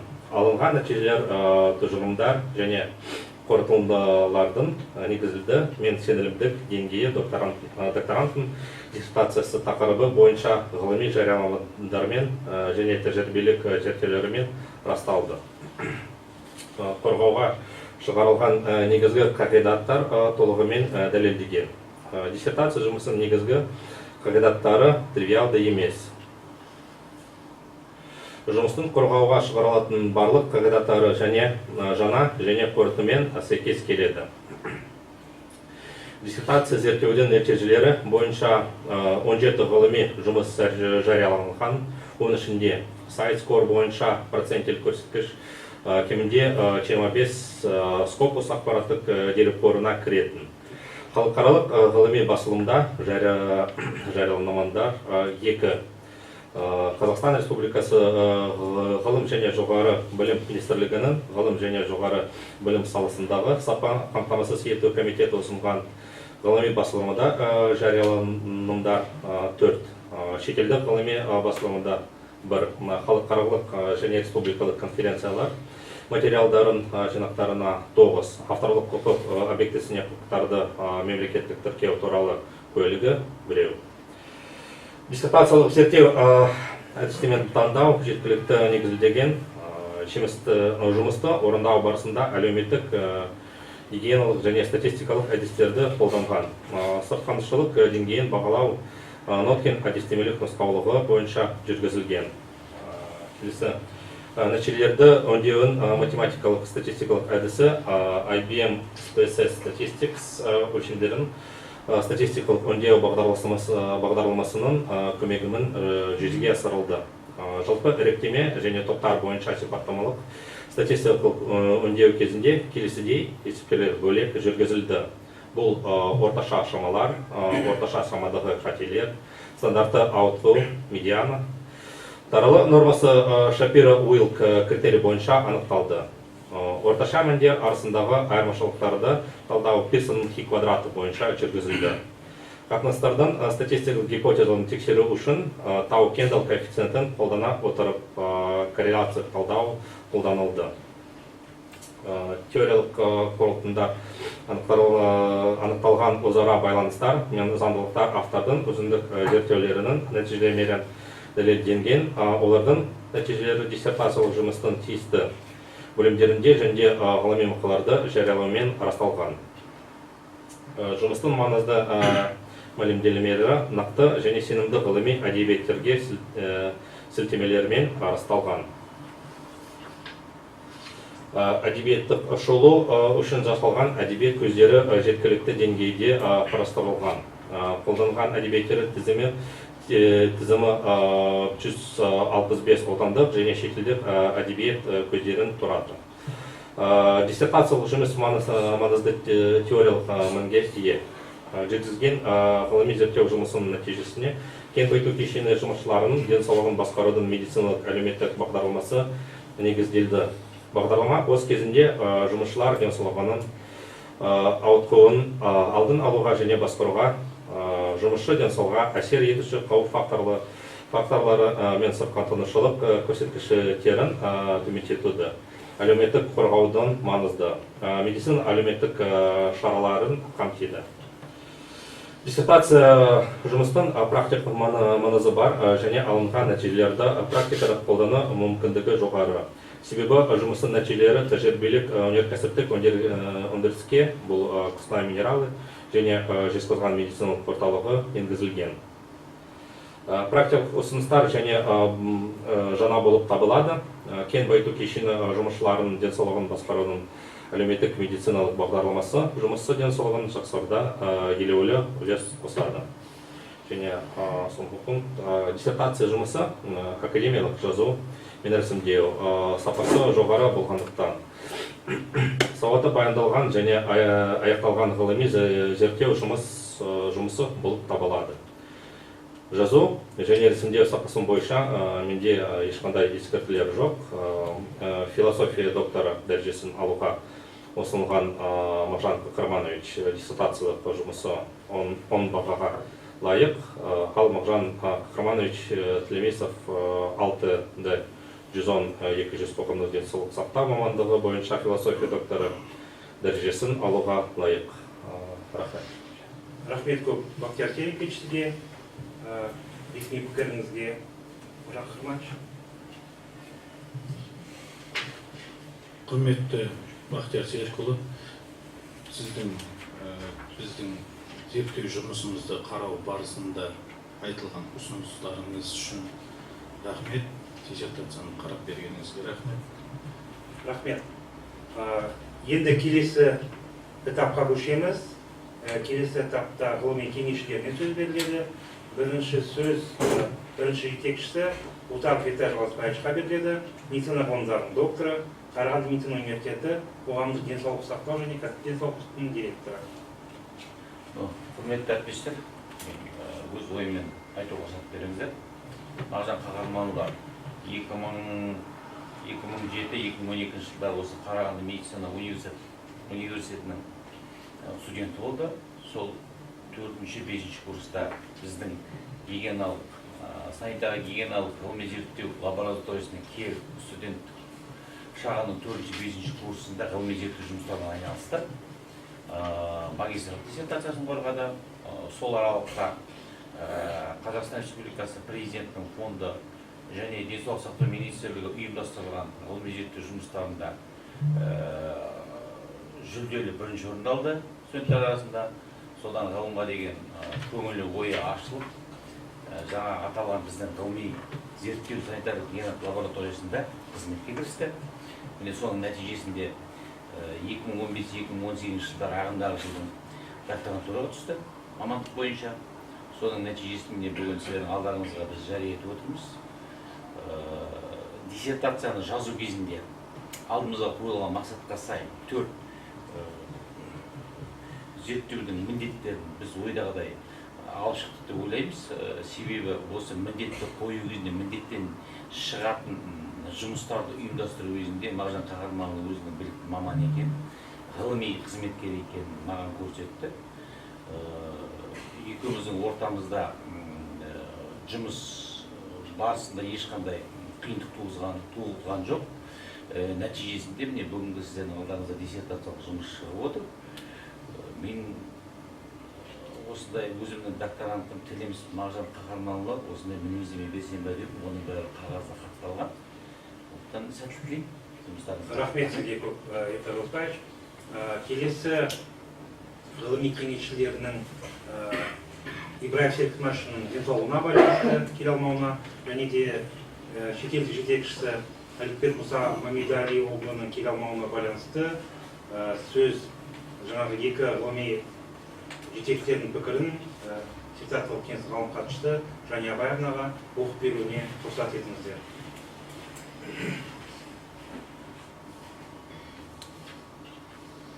Алты D110-200 қоғамның денсаулық сақтау мамандығы бойынша философия докторы PhD академиялық дәрежесін алу үшін кең байыту кешені жұмысшылардың денсаулығын басқарудың медициналық әлеуметтік негіздері тақырыбындағы Телемисов Мағжан Қаһармановичтің диссертациялық жұмысына сын пікір. Телемисов Мағжан Қаһарманович Қарағанды мемлекеттік медицина университетінің қоғамдық денсаулық сақтау мамандығы бойынша 2015-2018 жылдар аралығында білім алды. Көрсетілген кезеңдер аралығында Телемисов өзінің мамандығы бойынша қажетті оқу жоспарына сәйкес дайындықтардан өтті, керекті білім және қабілеттіліктерді меңгере алды. Кең байыту кешені жұмысшылардың денсаулығын басқарудың медициналық әлеуметтік негіздері тақырыбындағы Телемисов Мағжан Қаһармановичтің диссертациялық жұмысының өзектілігі ағымдағы жылы Қазақстан Республикасы президенті Қасым-Жомарт Кемелұлы Тоқаевтың жаңа жолдауында үкіметке биылғы жылдың соңына дейін 2030 жылға дейін қауіпсіз еңбек тұжырымдамасын қабылдауды тапсырды. Ол жұмыс орындарындағы кәсіби қауіптің алдын алуға және болдырмауға бағытталу керек деп баса көрсетті. Көрсетілген уақыт аралығында Телемисов кең байыту кешені жұмысшылардың денсаулығын басқарудың медициналық әлеуметтік негіздері тақырыбы бойынша PhD докторлық диссертациясына қажетті мәліметтерді жинап, ғылыми зерттеу жұмыстарын жасады. Кең байыту кешені жұмысшыларының арасындағы салыстырмалы түрде көрсетілген денсаулық деңгейінің айырмашылығын бағалап, өзекті мәселе екенін байқауға болады. Медициналық әлеуметтік сауалнама құраушы факторларды қолдана отырып, кең байыту кезіндегі жұмысшылардың денсаулығы зерттелді. Кең байыту кешені жұмысшылардың денсаулық жағдайын өндірістік факторлармен байланысын ғылыми талдау жүргізді. Кең байыту кешені жұмысшылардың денсаулығын басқарудың медициналық әлеуметтік бағдарламасы әзірленді. Келтірілген диссертациялық жұмыстың зерттеу мақсаты мен міндеттері толық ашылған. Телемисов ұсынып отырған ғылыми зерттеу жұмысындағы зерттеу мақсаты мен міндеттерінің нәтижелері қорытындыда толыққанды ашылып берілген. Орындалған диссертациялық жұмыстың нәтижесі алғаш рет кең байыту кешені жұмысшылардың денсаулығына әсер ететін медициналық әлеуметтік факторлар анықталды. Бұл өндірістік кәсіпорында аурудың алдын алу бағдарламасын жасауға мүмкіндік берді. Сонымен қатар тау-кен өндірістік кәсіпорындарында жұмысшылардың денсаулығын субъективті бағалау және қауіп факторларын салыстырмалы зерттеу жүргізілді. Бірінші болып өндірістік кәсіпорын жұмысшыларының денсаулығына кәсіби қауіпті бақылау мен басқарудың бағдарламасы әзірленіп енгізілді. Зерттеу жұмысының негізгі нәтижелері, тұжырымдары мен қорытындылары Қазақстан Республикасының мерзімді ғылыми басылымдарында қажетті көлемде, халықаралық, республикалық және аймақтық ғылыми практикалық конференцияларында материалдар жинағында жарық көрген. Телемисов 6D110-200 қоғамдық денсаулық сақтау мамандығы бойынша философия докторы PhD академиялық дәрежесін алу үшін кең байыту кешені жұмысшылардың денсаулығын басқарудың медициналық әлеуметтік негіздері тақырыбындағы диссертациялық жұмысы қоғамдық денсаулық сақтау мамандығы бойынша өзектілігі, ғылыми жаңалығы, тәжірибелік құндылығы бойынша диссертациялық қойылатын талаптарға сәйкес келеді деп ой қорытамын. Ғылыми жетекші Қарағанды медицина университеті, құрметті профессор, медицина ғылымдарының доктор, профессор Серік Айтмақұлы Ибраев қолы нотариалды расталған. Келесін оқиын, келесі шетелдік кеңесшінің пікірі нотариалды бекітілген, аудармасы қазақша оқып берейін. 6D110-200 қоғамдық денсаулық сақтау мамандығы бойынша философия докторы PhD ғылыми дәрежесін алуға ұсынылған кең байыту ғылыми кешені жұмысшыларының денсаулығын басқарудың медициналық әлеуметтік негіздері тақырыбы бойынша диссертациялық жұмыстың авторы докторант Мағжан Телемисовке ұсыныс. Ізденушінің кең байыту кешені жұмысшыларының денсаулығын басқарудың медициналық әлеуметтік негіздері тақырыбындағы диссертациялық жұмысы көптеген елдердегі, соның ішінде Қазақстандағы еңбек медицинасы саласындағы маңызды және өзекті мәселелердің біріне арналған. Диссертацияның нәтижелері ғылыми басылымдарда, оның ішінде халықаралық рецензияланған журналдарда жарияланып, сондай-ақ халықаралық ғылыми конференцияларда ұсынылды және талқыланды. Мағжан Телемисовтың ғылыми жұмысы аяқталған және қоғамдық денсаулық сақтау саласында, әсіресе еңбекке қабілетті халықтың денсаулығын қорғау мәселелерін шешу үшін маңызды теориялық және практикалық мәні бар. Докторант кәсіби деңгейде үлкен жұмыс атқарды. Ол аналитикалық жұмыс жасай алады. Оның қасиеттері өз-өзін тәрбиелеу және жауапкершіліктің жоғары дәрежесін қамтиды. Докторант Телемисовтың кен байыту кешені жұмысшыларының денсаулығын басқарудың медицинаға әлеуметтік негіздері тақырыбы бойынша ұсынған жұмысы пәннің заманауи стандарттарына сәйкес келеді. Өзекті және практикалық маңызы бар. Менің ойымша Телемисов 6D112 қоғамдық денсаулық сақтау мамандығы бойынша философия доктор дәрежесінің талаптарына сәйкес келеді. Әзірбайжан медициналық университеті қоғамдық денсаулық сақтау және денсаулық сақтауды ұйымдастыру кафедрасының профессоры Олег Перов, ММ, аударма нотариалды расталған. Рахмет, Женя Абаевна. Көп рахмет. Сұрақтарыңыз бар ма, Женя Абаевнаға? Сұрақтарыңыз жоқ болса, құрметті әріптестер, диссертациялық кеңес мүшелері, бүгінгі диссертациялық кеңестің мүшелері келесі қызық этапымызға өтейік. Бұл ғылыми пікірталас. Бүгінгі біздің диссертациялық кеңеске осы гигиена бағытындағы өздерінің ой пікірлерін қалдыратын біздің атақты профессорларымыз келіп отыр. Сондықтан осы кісілердің де ой пікірлерін біліп кетсек деймін. Бірінші сөзді медицина ғылым докторы, профессор Тілеу Аманжоловшыға берсем деймін. Қош көріп тұрсызды. Сізге берейік, сіз қонақсыз. Сондықтан сіздің ойыңыз бізге өте маңызды. Жақсы, құрметті әріптестер. Осындай мүмкіншілік бергендеріңізге ризашылық білдіремін. Мен бұл жұмыспен таныспын. Бұның алдындағы сатыда сыртқы пікір білдіруші болып жұмыспен танысқан едім. Енді өздеріңіз білесіздер, гигиена 14.00 деген мамандық қазір жоқ. Біз сол мамандықтың өнімдеріміз, яғни соңғы 30 жылда осы салада ғылыми зерттеу жұмыстарымен айналысып жүрміз. Мынау бүгінгі қорғалып отырған жұмысқа менің көңілім толды. Егер алдағы осы Қарағанды медицина университетінде осы мамандықта қорғалатын жұмыстардың деңгейі осындай болса, осыдан төмен болмаса, онда бізде Қазақстанда гигиеналық ғылыми зерттеулер әлі бар, өз деңгейінде жалғасады деп үміттенемін. Мына жұмыстың ерекшелігі бұл толық аяқталған, комплексіне кешенді жүргізілген жұмыс деп мен бағалаймын. 3 тараудан тұрады: қауіп факторлерін анықтау, сырқаттанушылық деңгейі, медициналық әлеуметтік мәселелер. Бұл үшеуін жеке-жеке алса да бір-бір диссертациялық жұмысқа өзек болар еді, бірақ мына жұмыста үшеуін бірімен бірін байланыстырған. Және де алынған нәтижелер келесі тарауды толықтырып отырады. Мысалы, бір қорытындысында Қостанай байыту фабрикасындағы жоғарғы еңбек жағдайы 3:2, Жезқазғанда 3:3 деген қорытынды бар. Ал енді соны келеді, әлеуметтік қолдауды сезіну туралы сұраққа жауап берген респонденттердің Жезқазғанда 28-8%, 3/1 әрбір үшінші жұмысшы ондай қолдауды сезінбейміз деп жауап береді. Яғни жаңағы еңбек жағдайының Қостанаймен салыстырғанда ауыр болып отырғанын жұмысшылар сезінеді. Енді осы жерден келеді, медико-социальные меры социальной защищенности рабочих, промышленных рабочих деген мәселе туындайды. Бұл социальной защищенность деген жалпы мемлекетті деңгейде жүргізілетін шаруа, заң түрінде, нормативтік құқықтық актілер түрінде оның барлығы қамтылған. Достойная оплата труда, доплата за вредные условия труда, сокращенный рабочий день, режим труда и отдыха, бесплатная выдача молока и других продуктов, спецпитание, реабилитация. Осының барлығы құжат түрінде бізде бар. Бірақ бір өкініштісі, біздің еліміздің ерекшелігі, оның көбісі орындала қоймайды. Оны орындау үшін жаңағының барлығы, одан басқа тағы да сондай көп мәселелер бар. Оның барлығы орындалуы жұмыс берушіге артық шығын.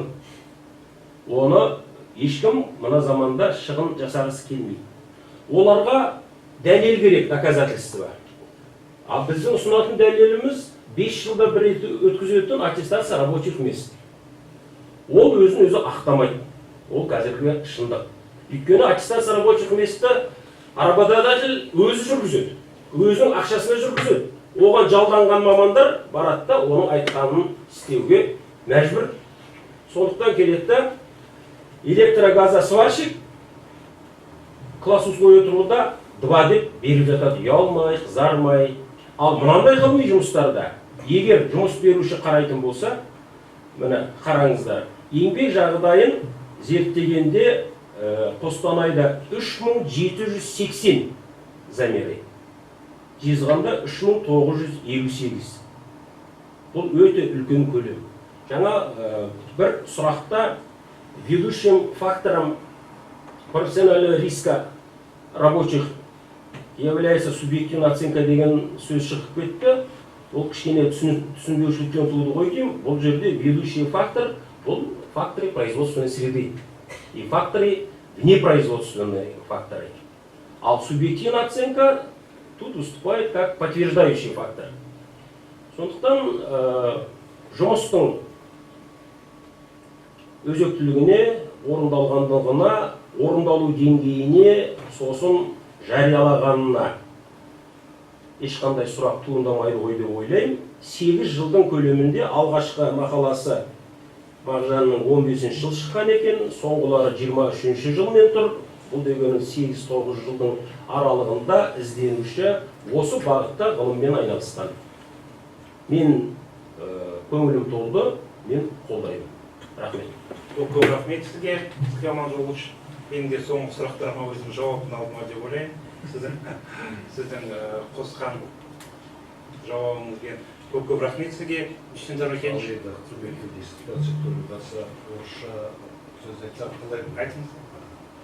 Во-первых, хочу поблагодарить Совет за присутствие, за выступление в адрес нашего Мағжана Кахармановича.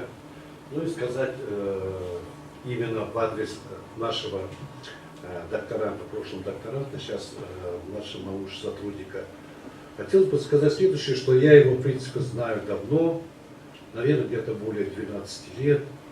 Вот из уст секретаря здесь собран совета Жени Абаевны и научного руководителя Ертая Жалгаспаевича сказано, в принципе, что во время студенчества он был достаточно таким активным, неоднократно был победителем научных студенческих работ республиканского масштаба. Я его знаю как в прошлом научным руководителем, когда он обучался в магистратуре. И тема тогда была также посвящена изучению здоровья рабочих. Но она касалась в основном изучения здоровья и оказания медицинской помощи рабочим литейного производства. Здесь же идет вопрос и тема посвящена изучению здоровья рабочих, и предлагается ряд мероприятий работникам обогатительных фабрик, насколько я понимаю. Я, в принципе, не гигиенист, немножко, может быть, где-то ошибаюсь. Я вот говорю в плане именно сказать в плане Мағжана Кахармановича. И затем он после этого идет в научно-исследовательский институт, работает там младшим научным сотрудником. И насколько я понял, у него достаточно такой большой стаж уже получается. Он очень опытный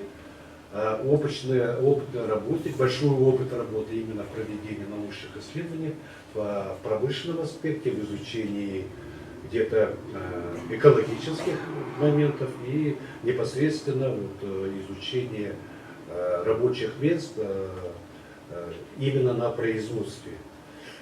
Ну, насколько вот если судить по тому стажу работы, он, наверное, и так как он является, он участвует и в грантовых исследованиях, и в хоздоговорных работах, ну, наверное, очень много, наверное, сотни, а может быть, тысячи всяких исследований проводилось именно его руками. Поэтому здесь вот такой важный, наверное, аспект, то, что буквально на днях, как вы знаете, постановлением правительства был открыт, извиняюсь, возобновлен, наверное, да, институт,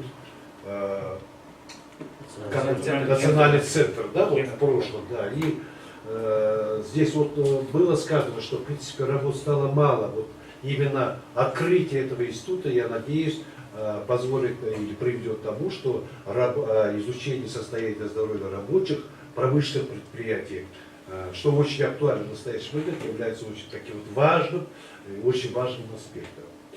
Ну и из выступления нашего докторанта, нашего младшего научного сотрудника Мағжан Кахармановича можно видеть, как он достаточно уверенно выступал, достаточно подробно отвечал на все поставленные вопросы. Я могу судить о том, что в принципе, это мое, может быть, личное мнение, но могу сказать, что здесь перед нами состоялся настоящий научный работник, имеющий ученую степень доктора PhD, за что я и предлагаю проголосовать. Спасибо. Рахмет. Сенде Баркенч бізде медицина ғылым доктор, профессор,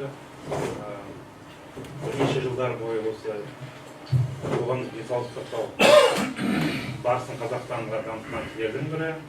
Қазіргі Қазақстандағы қоғамдық денсаулық сақтау бағыты бойынша диссоветтердің жиі шақырылатын бір специалисттардың бірі болып табылады. Рахмет. Және де бізді денсаулық сақтау министрлігі ғылым және адами ресурстарын басқару департаментінің бастығының орынбасары, доктор PhD, тоже гигиенист, гигиена бағытында жұмыс жасаған Әтет Қайратович та өз ойымды айтсам дейді. Әтет Қайратович, сізге сөз. Қайырлы күн, құрмет Мағжан Каденович, слышно меня? Слышно. Ага.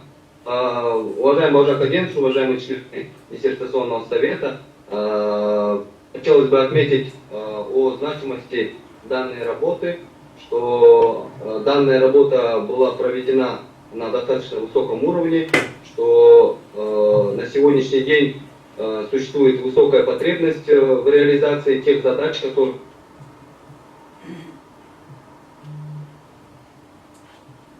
особое внимание по данному направлению. Как отметил Дюстен Баркевич, у нас буквально на днях вышло постановление правительства по открытию Центра гигиены труда профзаболеваний. И хотелось бы отметить, чтобы данная работа, наверное, нашла свое подтверждение в стенах нового центра для продолжения этих научных изысканий. Пожелать докторанту успехов в дальнейшей реализации его поставленных задач и всего хорошего. Рахмет. Рахмет сізге, Әтет Қайратович. Жақсы ғылыми пікірталас болды деп ойлаймын. Енді регламент бойынша дауыс беру тәртібіне көшейік. Құрметті әріптестер, естеріңізге кетейін, дауыс беруге рецензенттер де қатысады. Олардың да сөздері бізге маңызды. Және де есеп комиссиясының жұмысына қатысуға келесі кандидаттар ұсынылады. Серік Бақтияр, Дайырұлы Жәңгір және Жәния Баярна Дәулетқалиева. Қарсы болмасаңыздар, осы үш кісіні комиссияға бекітсек. Әріптестер, есте сақтайтын жағдай, онлайн дауыс беруге қатысқандар шешімдерін чатқа жібереді. Жәния Баярна қазір айтады бұл туралы. Бәрімізге чатқа сілтеме жіберіледі. Құрметті есеп комиссиясының мүшелері, сіздер төрағаны сайлауларыңыз керек. Дауыстарды санайсыздар, және сол құжатты толтырғаннан кейін қажетті емес нәрсені сызып тастауларыңыз керек. Дауыс беру үшін 10 минуттық үзіліс жарияланады. Комиссия мүшелеріне сәттілік тілейміз.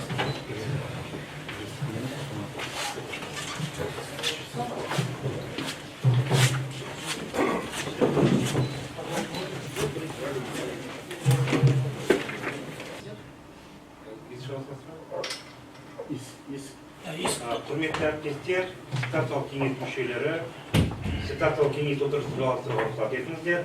Жасырын дауыс берудің нәтижелерін жариялау үшін есеп комиссиясының төрағасы Бақтияр Серіковичке сөз беріледі.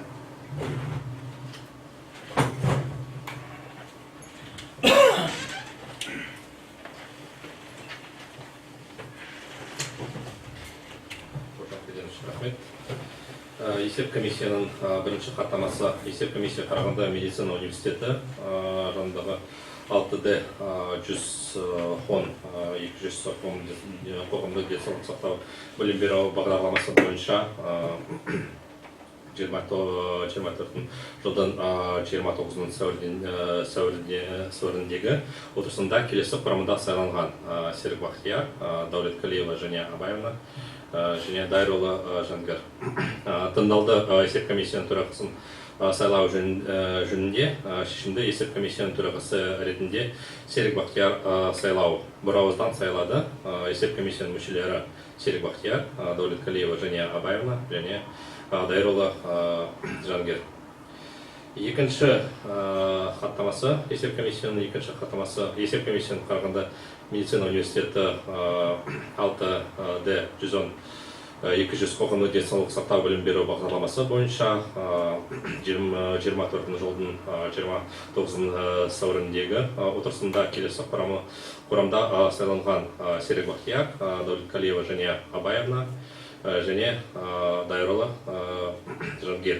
Диссертация кеңестің 7 мүшесінен 7 қатысты. Философия докторы PhD дәрежесін алу үшін дауысқа түскен. Таратылған бюллетендер саны 7. Шешектегі бюллетендер саны 7. Сайлау нәтижелері. Комитет алдында философия докторы PhD дәрежесін беру үшін комитетке ұсыныс жасау 7.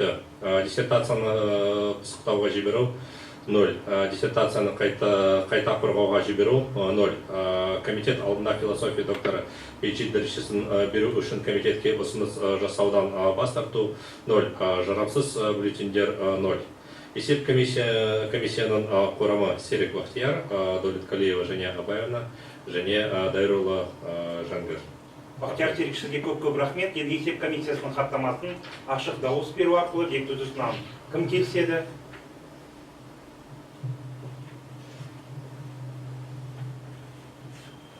Онлайн отырған әріптестер, есептен қолдарыңызды көтеруді өтінемін. Көп рахмет. Мағжан Қахарманович, сізді құттықтаймыз. Енді сөз кезегі өзіңізде.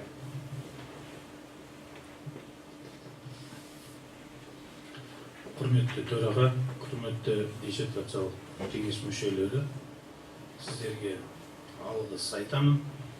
Біздің ғылыми зерттеу жұмысымызды қарап, бағалап, оң баға бергендеріңізге ұстаздарыма алғыс айтамын. Біздің жұмыс бойынша қолдау көрсетіп, бағыт беріп, бағдар бергеніне ғылыми зерттеу ұжымына рахмет айтқым келеді. Осы ғылыми жұмысты жазуға мүмкіндік беріп, уақыт берген қолдағандарына, барлықтарыңызға рахмет айтамын. Рахмет сізге. Құрметті диссертациялық кеңес мүшелері, сіздерге қорытындының жобасын оқуға рұқсат етіңіздер. 6D 110 200 қоғамдық денсаулық сақтау мамандығы Телемисов Мағжан Қахармановичтің кен байыту кешені жұмысшыларының денсаулығын басқарудың медициналық әлеуметтік негіздері тақырыбындағы диссертациялық жұмысын қорғау бойынша Қарағанды медицина университеті жанындағы 6D 110 200 қоғамдық денсаулық сақтау мамандығы бойынша философия докторы PhD дәрежесін тағайындау жөніндегі диссертациялық кеңестің қорытындысы. Бірінші, Қазақстан Республикасы ғылым және жоғары білім министрлігінің ғылым және жоғары білім саласындағы сапаны қамтамасыз ету комитеті ғылыми дәрежелерді беру қағидалары талаптары шеңберінде диссертация тақырыбының өзектілігі. Бұл жерде диссертациялық тақырыбының өзектілігі толығынан айтылған. 2 бетте. Екінші, жұмыста келесі жаңа және сенімді нәтижелер алынды. Яғни бұл мен оқымаймын, себебі сізде жаңағы докторанттың презентациясында бұл жаңалықтарды сіздер қатар өттіңіздер. Үшінші, ізденуші алған нәтижелер идеяның бірлігімен және автордың алдына қойылған мақсаттар мен міндеттердің ортақтығымен, белгіленген ғылыми жаңалығымен, зерттеудің теориялық және тәжірибелік маңыздылығымен сипатталады. Және де біздің екі ресми рецензентіміз бұл пункттарды айтып өтті өздерінің мәлімдемелерінде. Төртінші, алынған мәліметтерді ғылыми және тәжірибелік мәселенің шешімі ретінде квалификациялауға болады. Бесінші, зерттеу жұмысының нәтижелері тәжірибеге енгізу үшін жұмысшылардың денсаулық жағдайын тұрақты мониторингі негізінде қауіпті топтарды анықтай келе еңбек жағдайлары мен әлеуметтік қорғау шараларын көрсете отырып, қауіп факторларын басқарудың практикалық тиімділігін арттыруға мүмкіндік беретін кен байыту кешені жұмысшыларының сырқаттанушылығының алдын алудың медициналық әлеуметтік бағдарламасы, Қостанай минералы 2023 жылы енгізу актісі бар, Жезқазған медициналық орталығы 25 декабрь 2023 жылы енгізу актісі әзірленген. Және де 6-шы бұл қағидаларға талаптарына сәйкес ғылым дәрежелер беру қағидаларына енді келесі Телемисов Мағжан Қахармановичтің докторлық диссертациясының квалификациялық белгілерін талқылауға шақырамын. Бірінші, диссертация нәтижелерінің сипаты 3 белгілі беріледі. Бірінші, маңызды халық шаруашылық, әлеуметтік мәдени, немесе саяси маңызы бар ғылыми мәселені шешу. Екінші, іске асырылуы ғылыми техникалық прогресті жеделдетуге елеулі үлес қосатын ғылыми негізделген техникалық, экономикалық және технологиялық шешімдер. Үшінші, теориялық ережелерді әзірлеу, олардың жиынтығы сәйкес ғылым саласындағы перспективалық бағытты дамытудағы жаңа ірі жетістік ретінде сараланады. Әріптестер, мен бірде-бір бағытын белгілеуді ұсынамын. Егер қарсылықтар болса, айтып өтіңіздер. Ол бірде-бір маңызды халық шаруашылық, әлеуметтік, мәдени және саяси маңызы бар ғылыми мәселені шешу. Келісесіздер ме? Екінші, диссертация нәтижелерінің жаңалық деңгейі. 3 жауабы бар. Нәтижелер жаңа болып табылады. Жекеленген нәтижелер жаңа емес, нәтижелердің басым бөлігі жаңа емес. 2-де-1 бағытын ұсынамын, нәтижелер жаңа болып табылады. Келісесіздер ме? Үшінші, диссертация нәтижелерінің құндылығы. Бірінші, өте жоғары, маңызды. Диссертациялық нәтижелерінің құндылығы, екінші бағыт жоғары деген бағытты ұсынамын. Егер келісесіздер ме, қарсылықтар болса айтып өтіңіз. 4-ші, диссертация тақырыбының жоспарлы зерттеулермен байланысы. 4-те-1, тақырып мемлекеттік бағдарламаға немесе халықаралық зерттеу бағдарламасына кіреді. Тақырып салалы бағдарламаға, ғылым академиясының жоспарына, және ғылыми өндірістік ұйымның жоспарына кіреді. Немесе 3-ші, бастамашылық жұмыс. Және де 4-те-2 пункті ұсынылады. Тақырып салалы бағдарламаға, ғылым академиясының жоспарына, ғылыми және ғылыми өндірістік ұйымның жоспарына кіреді. Келісесіздер ме? Келісесіздер де. Қолданбалы маңызды бар диссертация нәтижелерін енгізу пайдалану деңгейі. 5-ші пункт. 5-те-1 мемлекетаралық деңгейде лицензия сатылған. 5-те-2 сала аралық деңгейде. 5-те-3 сала шеңберінде. 5-те-4 ұйым шеңберінде кәсіпорын. Құрметті диссертациялық кеңес мүшелері, сала аралық деңгейде деген бөлімді ұсынамын. Келісесіздер ме? Және де 6-шы, қолданбалы маңызы бар диссертация нәтижелерін кеңейтілген пайдалану бойынша ұсыныстар. 6-да-1 кең пайдалануды талап етеді, кең пайдалануды талап етпейді. Және де құрметті диссертация мүшелері, 6-да-1 пункті кең пайдалануды талап етеді бағытын ұсынамын. Келісесіздер ме? Онда біз осы квалификациялық белгілерге дауыс беруіміз керек. Кім келіседі, дауыс беріңіздер. Онлайн отырған құрметті диссертациялық кеңес мүшелері, сіздің де көп рахмет. Олай болса, диссертациялық кеңестің қорытындысын келесі басылымда оқытуға рұқсат етіңіздер.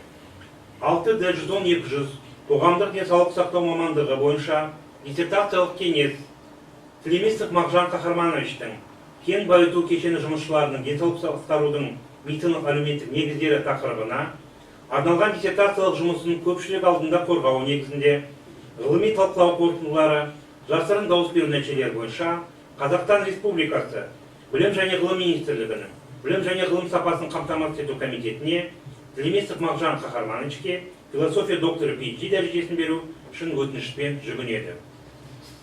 Келісесіздер ме? Бүгінгі кездесуімізді тәртібі туралы ескертулер бар ма, құрметті кеңес мүшелері? Есть у вас замечания по проведению нашего заседания? Если нет, то на этом мы завершаем наше заседание. Барлықтарыңызға көп рахмет. Спасибо. Рахмет, барлықтарыңызға. Құттықтаймыз. Можно выключить там?